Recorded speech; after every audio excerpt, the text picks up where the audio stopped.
Yeah, you know. Dem Bob Mazo can be jinda de mia and Nglania in jinda. Mic check 1 2 1 2 so can borko wum kabitahara de bia. So make I know then what you they do. Some kind of road away they make you they remain for buyer. Nkadahama, I'm a hustler.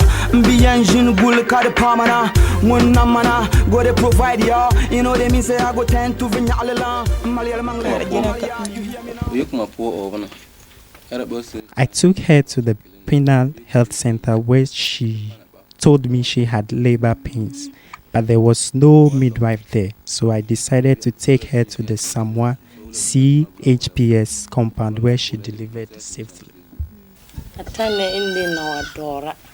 When I was in labor, I told my husband and he took me to the Samoa CHPS compound. The community health nurse delivered the baby, but I was bleeding.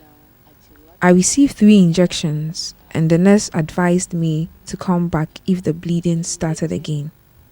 I went home, but the bleeding continued and my husband brought me back. The nurse transferred me to Nandom Hospital as the bleeding was terribly bad. When I got to Nandom Hospital, I was very weak. A nurse gave me an infusion. Upon examination, they found I had tears and sutured them. I came home the next day. I came back to life because of Flavia, the community health nurse who picked me up and took me to the hospital. Without her help, I could have died. I was in my compound. That was in the night, midnight. The Wochi called me that there was another pregnant woman. So I went out and saw that she was the one, because she used to come to me. She went to Pina Health Center for the antenatal cars, the car that pregnant women normally use when they are pregnant to visit health facilities. So when she came in labor like that, she came around 3:35 a.m. And when I examined, she was 9 centimeters dilated. And at that time, there was no other means for us to use, because that time she couldn't sit on a bike to proceed to Nandom because the road too is rough. And at that point, we couldn't get ambulance to use. So I did all that I could, and then she delivered around 5. And when she delivered, there was no oxytocin because my place was still new. I had nothing. It's just a new place. So I quickly rushed to Hinete CHPS compound to beg for oxytocin. When I went, they too were not having. So I called someone that they should help me with oxytocin.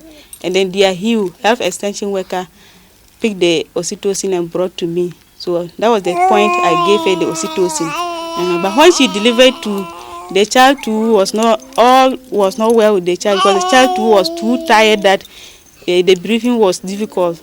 So I also did all that I could so that the child would breathe properly and also cry, because the cry too was not there. And then later on, when the child was okay, the placenta too delayed for some time, but I saw that it was she was having full bladder.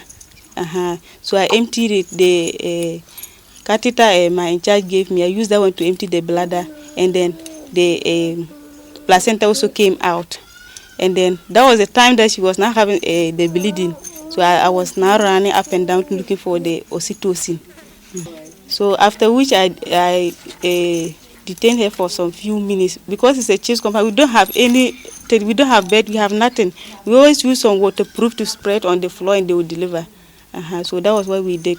So I told her that if she goes home, I asked her and they said it subsided. And really, when after I gave the oxytocin, it subsided small. So I said she should come home and bath because we have nothing at our facility. So she came and bathed. And I told her that if anything happens, like bleeding, if it's coming back, she should come back. But it so happened that she came home, she was bleeding, and then she was rather washing and pouring the water away. I saw a man, that was the husband, picked her on the bicycle, and she couldn't get down. So I went out to help her get down. So she got down, she couldn't even stand on her own. So I asked what was happening because she didn't remember the child. So she said she was bleeding too much. That was why she came. So I used the ANC card and then the paper, quickly referred, and then I told the husband that he should come home and pick some few things so that I'll bring the woman, and he also looked for a bike because my own was faulty. So I picked the woman and I got here and I saw the pool of blood just their entrance. Finally, I picked the man plus the woman plus this child on my bike, and the bike too was faulty. Actually, the stair was having problem, the tie was having problem. So we managed through the road, we passed through, and we came here to Pina. It was Pina Makede. He used one of his friend's bike, and then the friend picked the woman. They also sat behind them, held her, and then they got there. So I was also coming back. I nearly reached this place when I also had a flat tire. So I just pushed my team because it's not far from my chief's compound. And when I went, I had no contact number of London Hospital to find information. So the next morning, after they worked on my bike, she also came and gave the feedback to me that she was transfused, and then they discharged her the next day.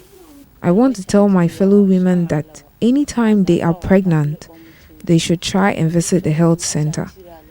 And when they are in labor, they shouldn't deliver at home because they may die. But if they go to the hospital or health facility to deliver, they will get life, even if there are complications. Yeah, you know.